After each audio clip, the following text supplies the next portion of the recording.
welcome. Today we're going to discuss your first post-op visit after hip replacement surgery, about 10 to 14 days from surgery. And if you're at this point, 10 to 14 days from surgery, be assured you have made it through the worst of the worst. But the recovery is a long process, and everybody's recovery is a little bit different. We're going to discuss what the typical recovery is like at this stage now, 10 to 14 days from surgery, and maybe what to expect in the weeks and months to come. Stay tuned.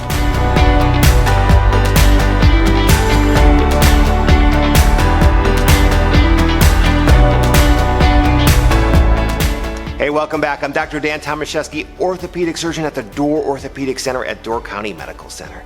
And again, today we're going to discuss your first post-op visit after hip replacement surgery. And I like to start with appearance, what your hip should look like at this stage. Now, if you take your dressing off and you look at your hip wound, it should be healed and sealed. There should not be any drainage anymore. You should have little butterfly band-aids going over the incision. We're going to leave those alone. The scar itself should be pretty bright red, and there should be some scabbing of the scar. That's all normal. And if you feel it, if you feel your hip, it should be warm and a little bit lumpy. That's normal. If you look further, you'll notice bruising and swelling. And the bruising and swelling about your hip can go all the way from your hip to your toes. That's all normal. Now, if your wound is healed and sealed, you don't need a dressing anymore. You can keep it off, and water can run right over that in the shower. In time, those little butterfly band-aids will fall off. Just leave them alone. They'll fall off. Don't pick at them. Of course, if you have any drainage, we're going to talk about what to do at this stage for a next step. Now, I mentioned earlier, everybody recovers at a little bit different pace, and swelling is really one of those things that can be variable between people. If you're a person, for instance, that tends to carry a little extra fluid in your ankle even before surgery, maybe you're on a water pill or something like that, you're going to tend to swell much more than a person who doesn't. And that's to be expected. That's normal. If your body has a hard time getting normal fluid back up to your heart and keep that circulation going, after surgery, when we have tremendous circulation to your hip, of course you're going to swell more than the average person. And so that can be variable between people. Now, I mentioned that the hip should be warm, it should be swollen, it should be bruised, and the scar should be a little bit red.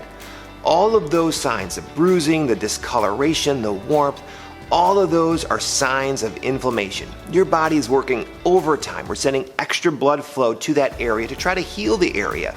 And that's normal. Don't worry about any of that. That's to be expected at this stage. Now, moving forward, day by day, week by week, things should be getting a little bit better. Of course, if you're on your feet a lot on a given day, if you're doing fairly aggressive physical therapy, you can expect it to be a little bit more swollen, a little bit more sore. But day by day, week by week, on the whole, things should be getting better and better slowly. Okay, that covers hip appearance. But what about how the hip feels? At this point, it should still hurt. Pain is normal after surgery, and pain can be present for many weeks. But at this point, we should be beyond the point of needing those heavy narcotic pain medications. Remember, those heavy narcotic opioid medications that we gave you after surgery, those were intended only for intense, uncontrolled pain. 8, 9, 10 out of 10 pain that was uncontrolled, untreated with those other lesser medications and ice and distraction and meditation or any other measure that you might use to help you with your pain. Remember how it felt a week ago or 2 days after surgery? Is that pain as intense today as it was back then? That's what that medication was for those pains. By and large, most people at this stage do not need the heavy narcotic pain medications. We're never using that medication to help us get to sleep or to help prevent pain that might be coming down the road. It's only for intense, uncontrolled pain. And so hopefully you're beyond that point at this stage. Of course, it's normal to need the other pain medications, and don't be afraid to use those if you need them. But we should be working our way off the heavy medications at this point. How about mobility? At this point, everybody feels stiff. Nobody's just jumping up out of a chair and going for a mile walk without thinking about their hip. Of course, it's still inflamed, as we mentioned. It's swollen, it might be bruised, it's sore.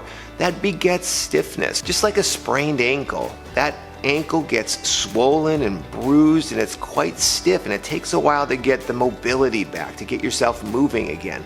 The hip is no different. This is an injury that you've had to your hip. And so it takes a while for your body to sort of get over that and get back to normal. And so most people at this stage will certainly tell me that those first few steps out of a chair are pretty sore or pretty stiff. It takes a few steps to get moving. Once they get moving, it gets a little bit better, but it's stiff in those first few steps. And maybe the pain gets worse at the end of the day after they've been on their feet all day. That's all normal. That's what we would expect at this stage.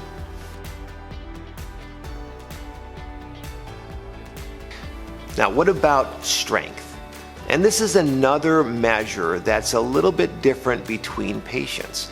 Of course, some people come into a hip replacement who are active and vigorous and healthy and want to get back to work, or maybe want to get back to tennis or pickleball.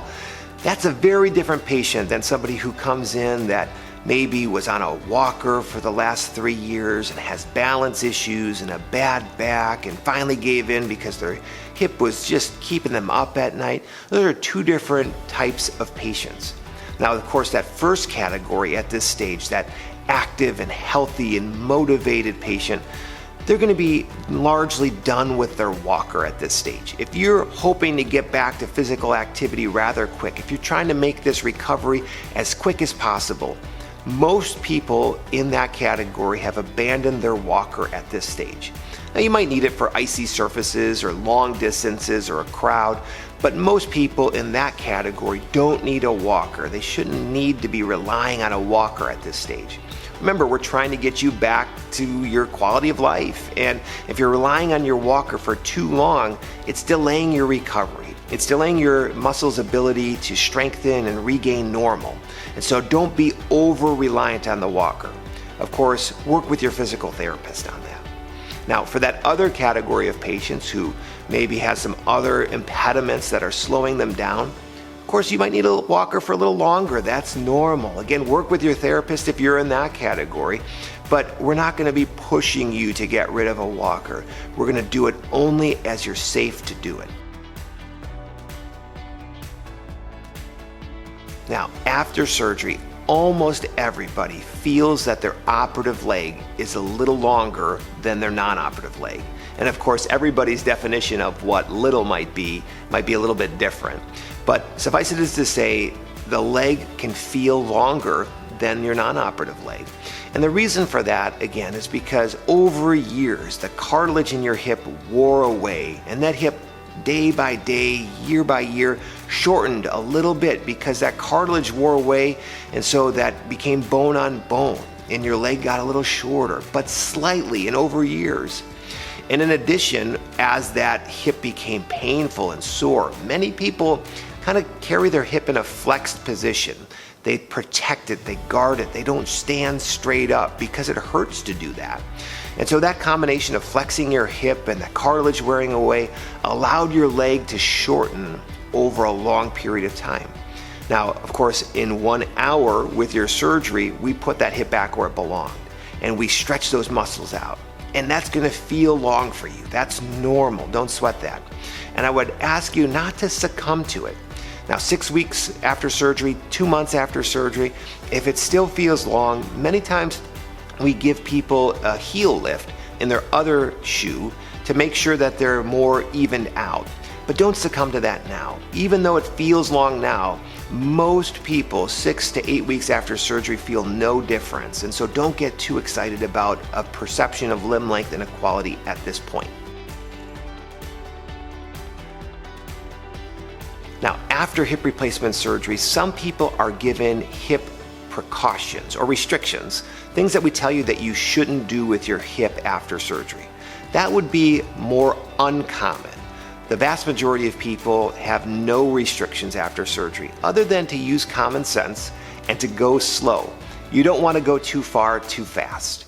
Your body has a way of giving you a little bit of a warning if things are about to get out of hand. And so as long as you go slow and listen to your hip, you should be fine with pushing yourself, stretching yourself, increasing your walking, increasing the activity that you do. But go slow, don't go too far too fast, and listen to your hip. Now, if you were given restrictions, if you were given hip precautions, those are typically in place for about 6 weeks after surgery.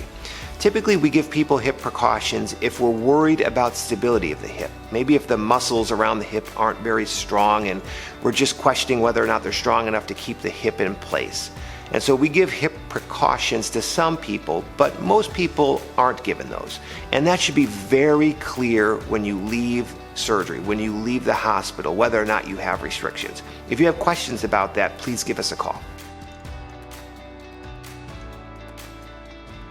Now, moving forward, we're going to see you again in 4 more weeks, which is 6 weeks from surgery.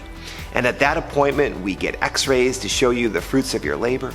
We look at your function to make sure you're as recovered as we'd expect you to be. And at that point, if you were given blood thinners after surgery by us to try to prevent blood clots, we're going to stop those 6 weeks after surgery. Now, of course, 4 weeks is kind of a long time after a hip replacement, right? And you might develop questions or concerns. Of course, as you know, never hesitate to contact us. That's what we're here for. We always love hearing from you. But otherwise, keep working hard in physical therapy and with your home exercises. As you can, and as your physical therapist allows, keep working to work your way away from your walker and cane as it's safe. Keep taking your blood thinners. Continue to wean away from those heavy pain medications, and we'll see you in 4 weeks.